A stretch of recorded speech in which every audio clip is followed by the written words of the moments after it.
Bon, alors je vais quand même enlever mon masque pour vous parler de quelques livres, euh, en essayant de suivre l'exemple de notre ami Jacques Housset, qui fait des chroniques du confinement. Ça, c'est un livre que j'ai lu depuis le mois de décembre, que j'ai fini récemment. Des châteaux qui brûlent de Arnaud Bertinin, qui vient de reparaître dans la collection Folio. Je lis deux critiques qui sont sur la quatrième de couverture. L'une de Télérama, Michel Aveska, passionnant, vibrant, puissant. L'autre de Yann Perrault, dans Les Inrocks, un grand roman politique qui porte une haute ambition littéraire.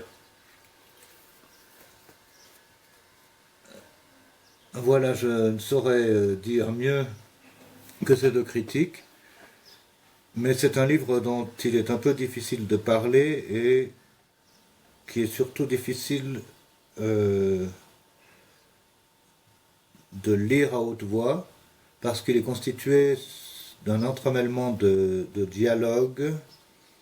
C'est un livre à plusieurs voix, hein, c'est de la polyphonie, un roman social, et j'aimerais bien pourtant en lire quelques fragments, et je préfère toujours lire du début pour ne pas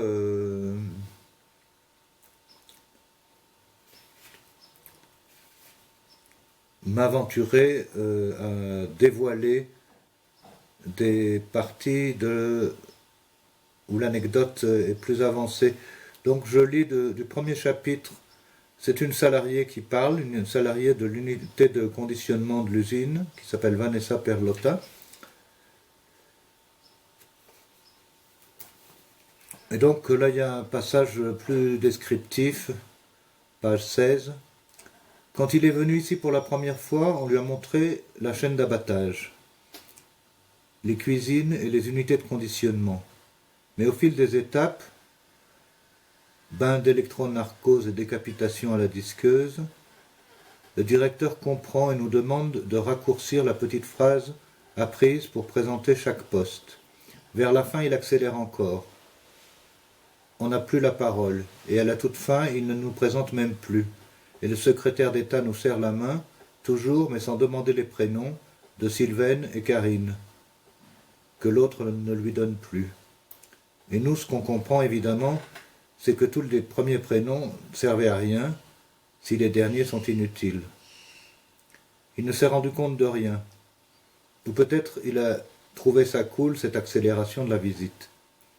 Parce qu'il veut aller vite. Au cas où on ne l'aurait pas compris, il nous le dit ensuite dans une espèce de réunion qui va nous filer les sensations du train fantôme. Tout doit plier devant l'urgence de la situation. On ne sait pas c'est quoi ce tout, mais on n'a pas le temps de lui demander.